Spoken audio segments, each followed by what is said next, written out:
नमस्कार विद्यार्थी मित्रांनो.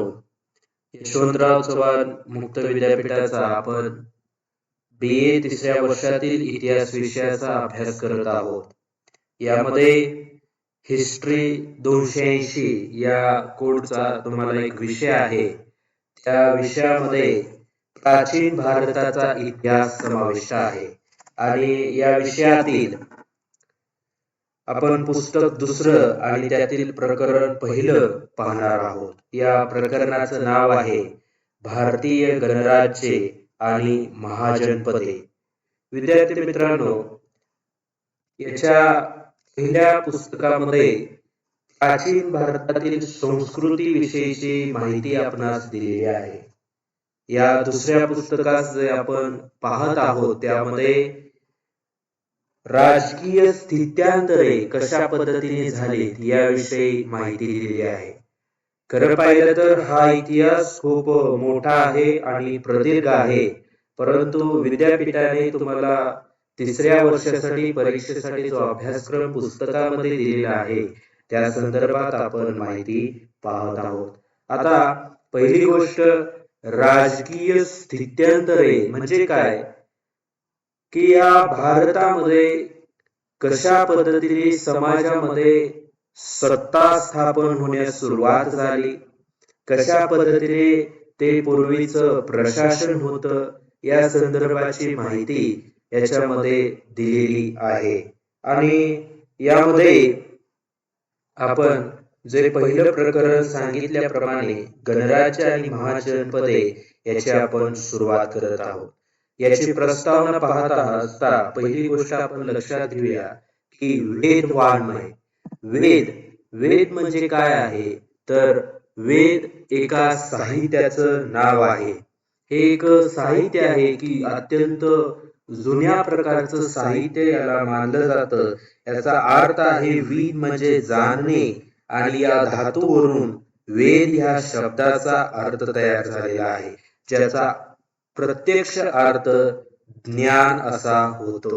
आणि हे अतिशय जुनं जे साहित्य आहे, जे वाङ्मय म्हणजे साहित्य, या साहित्याच्या आधारे सुमारे इसवी सन 3000 वर्षांपूर्वी ते इसवी सन 12व्या शतकापर्यंत, बघा, इसवी सन पूर्व 3000 वर्षे ते इसवी सन 12वे शतक, म्हणजे ख्रिस्त जन्मानंतर इसवी सन म्हणजे साल मोजण्यास सुरुवात झाली आणि इसवी सन पूर्व म्हणजे ख्रिस्त जन्माच्या आधीचा काळ, म्हणजे ख्रिस्त जन्माच्या 3000 वर्षांपूर्वीपासून ते 12व्या शतकापर्यंत कशा पद्धतीने या भारत देशामध्ये राजकीय स्थित्यांतरे झालीत याचा अभ्यास या वेद वाङ्मयामधून केला गेलेला आहे. त्याची माहिती या आपल्याला पुस्तकामध्ये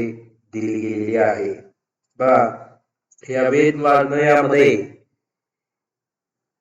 वेद वाङ्मय आणि महाकाव्यातील उल्लेखावरून, महाभारतामधील जे युद्धे झाली त्याच्या वर्णनावरून एक 3 प्रकारची राजकीय सत्ता आपणास पाहावयास मिळते. पहिला प्रकार तो म्हणजे जनपदे, दुसरा प्रकार आहे टोळी राजे आणि तिसरा प्रकार आहे गणराज्य.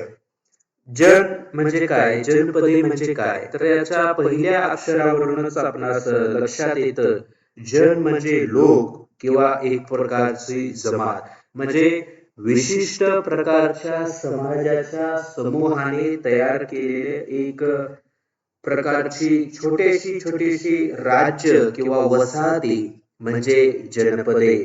टोळी राज्य म्हणजे काय, की वेगवेगळे छोटे समूह एकत्र येऊन त्यांनी स्थापन केलेले एक छोटस राज्य. आणि गणराज्य म्हणजे आपण ज्या भारतामध्ये लोकशाहीचा श्वास घेत आहोत, या लोकशाहीचीच मुळे किंवा बीजे पूर्वीपासून प्राचीन भारतामध्ये रोवली गेलेली आहेत, त्याला गणराज्य म्हणतात. असं का बरं मी बोललो, कारण गणराज्य म्हणजे लोकांच्या इच्छेने लोकांनी निवडून देऊन स्थापन झालेली सत्ता म्हणजे आपण गणराज्य म्हणू शकतोय. नंतर आपण पाहतोय बौद्ध काळ.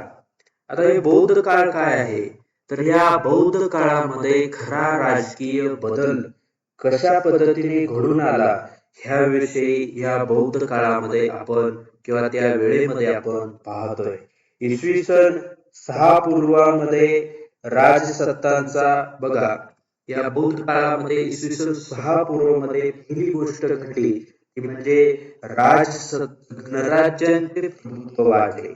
म्हणजे काय, लोकांनी निवडून देऊन सत्ता स्थापन करणे हा प्रकार या इसवी सन 6 पूर्व पासून वाढला. त्यानंतर जनपदांची जागा महाजनपदांनी घेतली. म्हणजे महाजनपदे आता काय, तर जसं सुरुवातीला मी सांगितलं, छोटे छोट्या समूहांनी एकत्र येऊन ज्या छोट्या वसाहती स्थापन केल्या, छोट्या छोट्या ज्या सत्ता होत्या त्या सत्ता एकत्र येऊन त्यांच्यामध्ये एक मोठी लोकसंख्या वाढली आणि ती एक मोठी सत्ता स्थापन झाली. त्याला महाजनपदे असे म्हणतात. आणि ही महाजनपदे इसवी सन 6 पूर्व पासून निर्माण झाली. पहिला बदल झाला तो म्हणजे गणराज्यांचं प्रभुत्व वाढलं आणि दुसरा बदल म्हणजे जनपदांनी महाजनपदांची जागा घेतली. या भारतामध्ये जर आपण पाहिलं तर याचं स्थान उत्तर भारतातील सप्त नद्यांच्या परिसरातून ते महाराष्ट्रातील गोदावरी नदीच्या खोऱ्यांपर्यंत याचं स्थान विस्तारलेलं होतं. आपण या व्हिडिओमध्ये या प्रकरणाची थोडीशी ओळख करून घेतलेली आहे. याचा पुढील मुद्दा आपण पुढच्या व्हिडिओमध्ये पाहणार आहोत.